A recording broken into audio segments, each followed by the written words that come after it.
नमस्कार दोस्तों, आज हम आपके ज्ञानवर्धन हेतु दो स्टॉक लेकर आए हैं और इन दोनों शेयर में लगातार एक हफ्ते से तेजी बनी हुई है। हम इसके तेजी के कारणों को जानेंगे और जानेंगे कि क्या ये शेयर भविष्य में शानदार रिटर्न देने में सक्षम है। इस शेयरों को बेचें, खरीदें या होल्ड करें। तो आइए हम बारी बारी से दोनों शेयर जियो फाइनेंशियल सर्विसेज और वोडाफोन आइडिया पर विस्तृत चर्चा करते हैं। दोस्तों, आज शुक्रवार 27 जून 2025 को जियो फाइनेंशियल सर्विसेज के शेयरों में 5.3% की तेजी देखने को मिली। यह उछाल उस समय आया जब सेबी ने जियो ब्लैकरॉक ब्रोकिंग को स्टॉक ब्रोकर और क्लियरिंग मेंबर के तौर पर काम करने की मंजूरी दे दी। दोस्तों, जियो फाइनेंशियल का शेयर आज शुक्रवार को 312 रुपये और 50 पैसे के पिछले बंद भाव के मुकाबले 314 रुपये और 10 पैसे पर खुला और 5.3% की बढ़त के साथ कुछ ही समय में दिन के उच्चतम स्तर 326 रुपये और 55 पैसे तक पहुंच गया। बाजार बंद होने के समय शेयर 3.50% की बढ़ोतरी के साथ 323 रुपये और 45 पैसे पर बंद हुआ। ये लगातार चौथे पांचवें दिन शेयर में बढ़त का संकेत दे रहा है। दोस्तों, आज 27 जून को एक एक्सचेंज फाइलिंग में जियो फाइनेंशियल सर्विसेज ने बताया कि भारतीय प्रतिभूति और विनिमय बोर्ड यानी सेबी ने 25 जून 2025 को जियो ब्लैकरॉक ब्रोकिंग प्राइवेट लिमिटेड को स्टॉक ब्रोकर और क्लियरिंग मेंबर के रूप में पंजीकरण प्रमाण पत्र जारी किया है। दोस्तों, इससे पहले बुधवार 11 जून को जियो फाइनेंशियल सर्विसेज ने एक्सचेंजों को बताया था कि जियो ब्लैकरॉक इन्वेस्टमेंट एडवाइजरी को निवेश सलाहकार के तौर पर काम करने के लिए सेबी से मंजूरी मिल गई है। दोस्तों, म्यूचुअल फंड कारोबार को भी सेबी से हरी झंडी मिल गई है। मई महीने में सेबी ने जियो ब्लैकरॉक म्यूचुअल फंड को म्यूचुअल फंड व्यवसाय के लिए इन्वेस्टमेंट मैनेजर के तौर पर काम करने की मंजूरी दी थी। दोस्तों, रिलायंस समूह की फाइनेंशियल कंपनी JFSL यानी जियो फाइनेंशियल सर्विसेज लिमिटेड ने अपनी सहायक कंपनी जियो पेमेंट्स बैंक लिमिटेड में 190 करोड़ रुपए का नया निवेश किया है। इस निवेश के तहत JFSL को 10 रुपये फेस वैल्यू वाले 19 करोड़ इक्विटी शेयर अलॉट किए गए हैं। अब जियो पेमेंट्स बैंक पूरी तरह से JFSL की 100% स्वामित्व वाली कंपनी बन गई है। दोस्तों, SBI से हिस्सेदारी खरीदने के बाद जियो पेमेंट बैंक अब पूरी तरह से जियो फाइनेंशियल सर्विसेज लिमिटेड की बैंक हो गई है, क्योंकि इस निवेश से कुछ दिन पहले JFSL यानी जियो फाइनेंशियल सर्विसेज लिमिटेड ने जियो पेमेंट्स बैंक में बची हुई 17.8% हिस्सेदारी भी स्टेट बैंक ऑफ इंडिया से खरीद ली है। ये सौदा 104.54 करोड़ रुपए में हुआ और इससे भारतीय रिजर्व बैंक यानी RBI ने 4 जून 2025 को मंजूरी दी थी। इससे पहले JFSL के पास पहले से 82.2% हिस्सेदारी थी। अब कंपनी ने पूरे 100% शेयर अपने नाम कर लिया है।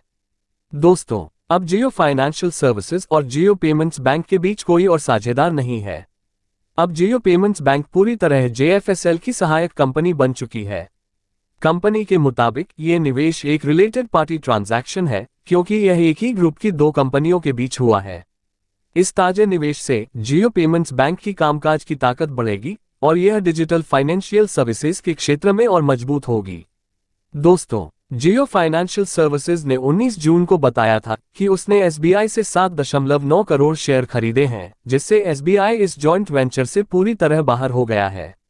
पहले SBI जियो पेमेंट्स बैंक में एक अल्पसंख्यक साझेदार के रूप में मौजूद था। दोस्तों, अब जानते हैं कि जियो फाइनेंशियल सर्विसेज की रणनीति क्या है।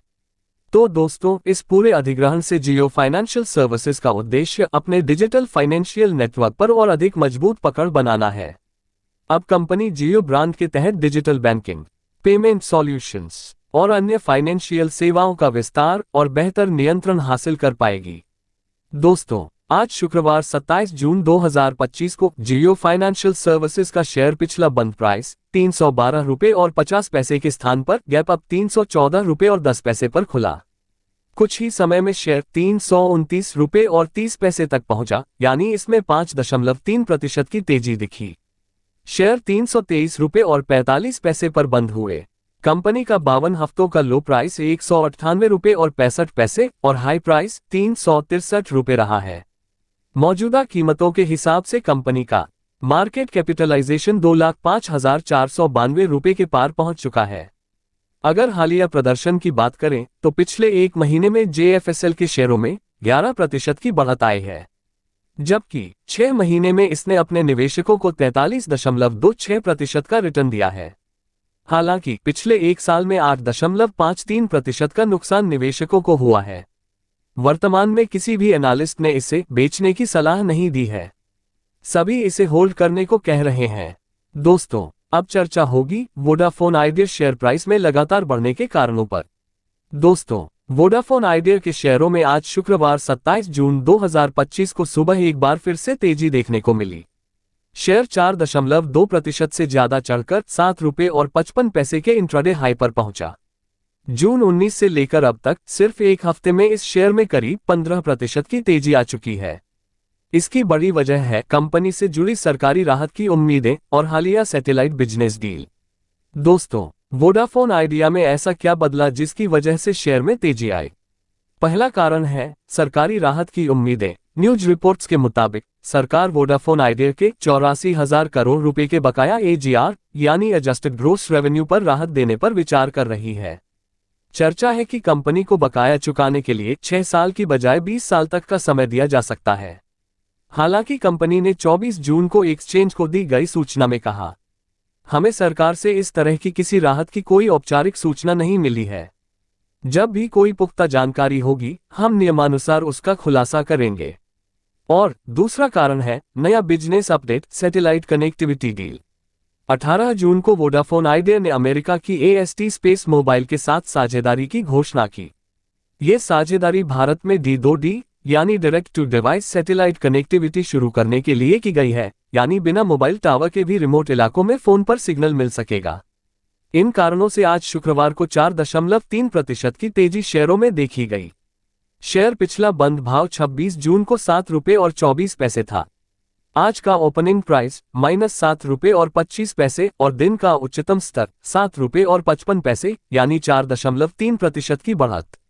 और बाजार बंद हुआ 1.93% बढ़कर 7 रुपये और 38 पैसे पर। दोस्तों, वोडाफोन आइडिया जैसे हाई डेब्ट और हाई रिस्क स्टॉक्स में तेजी अक्सर उम्मीदों और अफवाहों पर आधारित होती है। अगर सरकार से AGR राहत मिलती है तो ये कंपनी के फाइनेंशियल हेल्थ के लिए बड़ा पॉजिटिव हो सकता है। दूसरी तरफ अगर कोई औपचारिक घोषणा नहीं आती तो शेयर में तेजी पलट भी सकती है।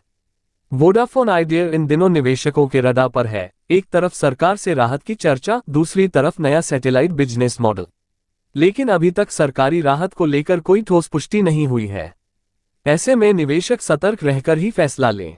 दोस्तों, यदि आप निवेश करने की सोच रहे हैं तो अपने वित्तीय सलाहकार से परामर्श अवश्य करें, क्योंकि शेयर बाजार जोखिमों भरा होता है। हम शेयर खरीदने या बेचने की सलाह नहीं देते, हम सिर्फ आपके ज्ञानवर्धन हेतु वीडियो बनाते हैं। दोस्तों, यदि आपको वीडियो पसंद आया हो तो लाइक और शेयर अवश्य करें। कमेंट में अपने विचार व्यक्त करें और अपने मित्रों को वीडियो अवश्य शेयर करते करें, जिससे उन्हें भी शेयर बाजार की जानकारी मिलती रहे। हम मिलते हैं पुनः स्टॉक मार्केट की बात हर रोज में एक दमदार स्टॉक के साथ। तब तक के लिए नमस्कार। जय हिंद।